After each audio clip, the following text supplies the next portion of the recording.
अस्सलाम वालेकुम। आज के एपिसोड स्टार्ट करने से पहले मैं आपसे रिक्वेस्ट करूंगी मेरे चैनल को लाइक करें, सब्सक्राइब करें और ज़्यादा से ज़्यादा शेयर करें और वीडियो को एंड तक लाजमी देखिएगा। अरमान ने जिन लड़कों को काम पे लगाया होता है उनमें से एक लड़के की वो लड़की कज़न होती है जो राहा के साथ सैलून में थी और जिसका किडनैपिंग में हाथ होता है। वो लड़का उसे बताता है कि ये मेरी कज़न है और इसका हस्बैंड नशे है। इसने अपने हस्बैंड के कहने पे ये सब किया। वो बहुत डरपोक है और हमारे घर की औरतें कभी भी थाने वगैरह में चक्कर नहीं लगाती हैं, इसलिए प्लीज़ उसको इस मामले में ना शामिल करें। वो कहता है कि अगर वो बयान दे देती है तो फिर वो बच जाएगी। तो उसका कज़न कहता है कि आप प्लीज़ किसी तरह उसके शोहर से भी जान छुड़ा दें। वो उसे बहुत मारता पीटता है लेकिन आज तक उसने कभी उफ तक नहीं की। अरमान उसे कहता है अगर वो बयान दे देती है तो मैं उसके शोहर के ख़िलाफ़ भी उसकी कार्रवाई करूँगा।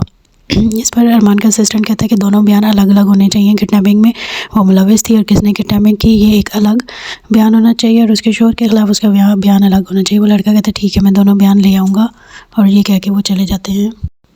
नरमीन सितारा से कहती है कि तुम यहाँ पे पक्की क्यों जम के बैठ गई हो, कब यहाँ से जाओगी। सितारा से कहती है कि मैं यहाँ पे किसी की भी जगह लेने नहीं आई, बस मैं कुछ दिन के लिए आई हूँ और चली जाऊँगी। नरमीन कहती है बस बहुत हो गया, अब तुम यहाँ से निकलो।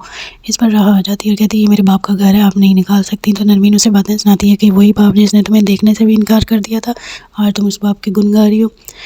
ये कहकर नरमीन वहाँ से चली जाती है और इस पर राह से सितारा कहती है कि अब हम यहाँ नहीं रह सकते, मैं बिल्कुल भी यहाँ नहीं रहना चाहती। तो राह कहती है कि आप जहाँ जाना चाहेंगी मैं आपके साथ जाऊँगी, आप अकेली कहीं नहीं जाऊँगी। तो वो दोनों प्लान करके वहाँ से शेल्टर हाउस चली जाती हैं। कबीर घर आता है तो बाहर ही उसे पुलिस पकड़ लेती है और कहती है कि तुमने 2 लड़कियों का अगवा किया है, सितारा और उसकी बेटी को, हमें उनसे मिलवाओ। वो कहते हैं मैंने अगवा नहीं किया, वो अपनी मर्ज़ी से मैं उनको लेके आए, वो मेरी बीवी और बेटी हैं। वो कहते हैं ये तो तब पता चलेगा वो जब वो खुद बयान देंगी। वो अंदर उनको लेने जाता है तो जाके देखते हैं सितारा और राह घर पे नहीं होती। नरमीन से पूछता है कहाँ है, तो वो कहती है मुझे नहीं पता, दोनों माँ बेटी कहाँ चली गई हैं, अपने कमरे में होंगी या फिर कहीं चली गई होंगी, मुझे नहीं पता। कबीर कहता है अब जो बाहर पुलिस आई है उसको मैं क्या जवाब दूँ, वो उनसे मिलने आई है। नरमीन कहती है पुलिस, ये कह के कबीर बाहर चला जाता है। तो नरमीन कहती है कि पुलिस तो गले से गला मुर्दा भी उखाड़ लेती है, अगर इन्हें मेरी सास की डेथ का पता चल गया तो खैर वो तो एक हादसा था। इस पर कबीर बाहर आता है तो पुलिस को बताता है कि वो अंदर ही थी लेकिन अब वो नहीं है। पुलिस वाले कहते हैं कि तुमने उन्हें अगवा किया है और अब गायब कर दिया है। ये कह के पुलिस उसको अपने साथ ले जाती हैं और थाने में बंद कर देते हैं। सितारा और राह शेल्टर होम में जाती हैं तो उधर औरतें उनको वेलकम करती हैं और कहती हैं कि तुम लोगों को यहाँ पे किसी किस्म की तकलीफ़ नहीं होगी। सितारा की दोस्त कहती है कि तुम्हारी माँ तुम्हारे लिए बहुत तड़पी है, तुम्हारे एक नज़र के लिए इसने यहाँ से इतना बड़ा कदम उठाया और चली गई। राह कहती है कि आप मेरे लिए इतना बेचैन थी और मैं कभी जान भी ना सकी कि माँ की मोहब्बत क्या होती है। उसके बाद वो औरत कहती है तुम लोग जाके आराम करो, फिर सुबह मिलते हैं। तो यूँ अपने कमरे में चली जाती हैं। कबीर को हवालात में बंद किया होता है तो इंस्पेक्टर उसको अपने पास बुलवाता है और कहता है कि तुमने उन औरतों को क्यों अगवा किया। वो कहते हैं कि वो तो मेरी बीवी और बेटी है, मैं उनको क्यों अगवा करूँगा, मैं उनको उनकी मर्ज़ी से लेके गया था। इस पर वो उसके बैग वगैरह की तलाशी लेते हैं तो उसमें से अरमान का कार्ड मिलता है। वो कहते हैं कि तुम इसको जानते हो असिस्टेंट कमिश्नर को। तो वो कहते हैं अच्छा इसका नंबर मिलाओ और स्पीकर पर कॉल करो उसको। वो कॉल करता है तो अरमान उठाता नहीं, अरमान किसी और से बात कर लेता है। इंस्पेक्टर इस पर मजाक उड़ाता है कि तुम्हारे अरमान तो बह गए।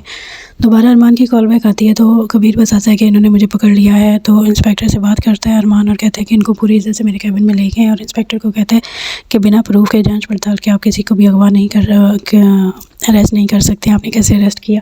तो इंस्पेक्टर कहते हैं ऊपर से कॉल आई थी, कहते हैं जिसकी भी कॉल आई जब तक आपके पास प्रूफ ना हो आप किसी को भी अरेस्ट नहीं कर सकते। ये कहकर इंस्पेक्टर वहाँ से चला जाता है और अरमान कहता है कि पता नहीं वो लोग कहाँ गए। अरमान को कबीर कहता है कि पता नहीं वो लोग कहाँ गए हैं, कुछ दिन पहले वो किसी शेल्टर होम का नाम ले रहे थे। अरमान कहते हैं आपने मुझे पहले क्यों नहीं बताया। वो शेल्टर होम का कॉल करता है और पूछता है सितारा और राह का। तो उधर की लेडी बताती है कि वो दोनों अभी कुछ देर पहले यहीं आई हैं, अगर कहते हैं तो मैं आपकी बात करवा दूँ। अरमान कहते हैं नहीं मैं खुद उनसे आके मिलूँगा, आप प्लीज़ उनका ख्याल रखिएगा और उनको मत बताइएगा कि मेरी कॉल आई थी या मैं उनके बारे में पूछ रहा हूँ। ये कह के वो कॉल रख देते हैं और कबीर को कहते हैं कि आपके घर से सारे रास्ते शेल्टर होम की तरफ ही क्यों जाते हैं। तो कबीर कहते हैं कि मुझे शेल्टर होम का एड्रेस तो बताओ। कहता है अभी नहीं बता सकता, अभी आप वेट करें। और उसके बाद वो कहता है कि ज़रियून और वसीम से दूर रहिएगा और उसको मिल के तो अल्लाह हाफ़िज़ कर देता है। कबीर वहाँ से चला जाता है। सितारा को राह कहती है कि आपने यहाँ पे 20 साल कैसे गुजारे हैं, मेरा तो दिल घबराने लग गया है लेकिन मैं हिम्मत नहीं हारूंगी और अभी बहुत कुछ करना है मैंने।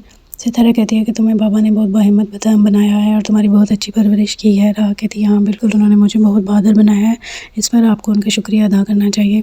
तो सितारा अपने बाबा का शुक्रिया अदा करके दुआएं देती है और वो दोनों एक दूसरे से बातें करके एंजॉय करती हैं।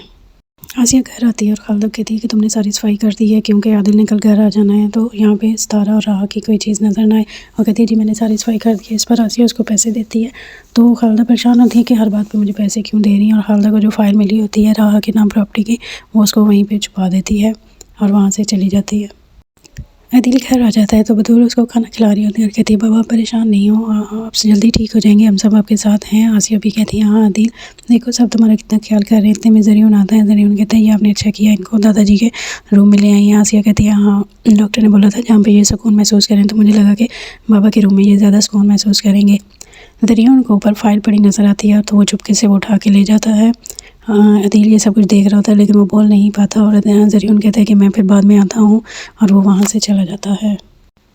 ज़रियून घर आके फ़ाइल देख रहा होता है, वो देखता है कि इतना कुछ तो राहा के नाम है। उस पर उसका बाप कहता है कि तुम्हें ही बहुत जल्दी पड़ी थी बतूल से शादी करने की और इतने सबसे हाथ गंवा बैठे हो। कहते हैं कि आप परेशान ना हो, मैं ये सब डॉक्यूमेंट्स अपने नाम करवा लूँगा, सारी प्रॉपर्टी मेरे नाम होगी। तो उसका बाप कहता है तुमने पहले भी जल्दबाजियों में नुकसान किया है, अभी करोगे? वो कहते हैं नहीं अब मैं ऐसा कुछ नहीं करूँगा और ये जल्द से जल्द डॉक्यूमेंट्स और प्रॉपर्टी अपने नाम करूँगा, आप बस ऑफिस पर फोकस करें। तो उसका बाप कहता है कि मुझे स्टाफ चेंज करने की ज़रूरत है। तो इस पर ज़रियून कहता है कि ऐसा कुछ ना करें, आसिया और बतूल को ज़रा सा भी शक हो गया तो हमारे लिए मसला हो जाएगा। उसके बाप कहते हैं हाँ तुम ठीक कह रहे हो। अरमान की माँ उसको कहती है कि तुम्हें अभी तक राह लोगों का नहीं पता चला। वो कहते हैं कि पता तो चल गया है लेकिन अभी मैं खुद नहीं जा रहा उनको बताने, क्योंकि जो हकीकत वो जान गई तो वो खुद टूट जाएगी और मैं नहीं चाहता कि वो टूटे और बिखरे। उसकी माँ कहती है कि तुम बता दो ना, तुम खुद को क्यों गलत साबित करवा रहे हो। कहते हैं मैं सही वक्त का इंतज़ार कर रहा हूँ, आप बस मुझ पर भरोसा करें। उसकी माँ कहती है मुझे तुम पे पूरा भरोसा है। राह सोई नहीं होती है। उसकी माँ कहती है तुम अभी तक सोई नहीं हो। कहती मुझे नींद नहीं आ रही है। उसकी माँ कहती है अच्छा मैं ना तुम्हारे सर में ऑयल मसाज करती हूँ, फिर तुम्हें अच्छी नींद आएगी। राह कहती है ठीक है और यहाँ पे ड्रामा ख़त्म हो जाता है। नेक्स्ट एपिसोड के लिए मेरे चैनल को सब्सक्राइब करें, फॉलो करें और ज़्यादा से ज़्यादा शेयर करें। Thank you so much. अल्लाह हाफ़िज़।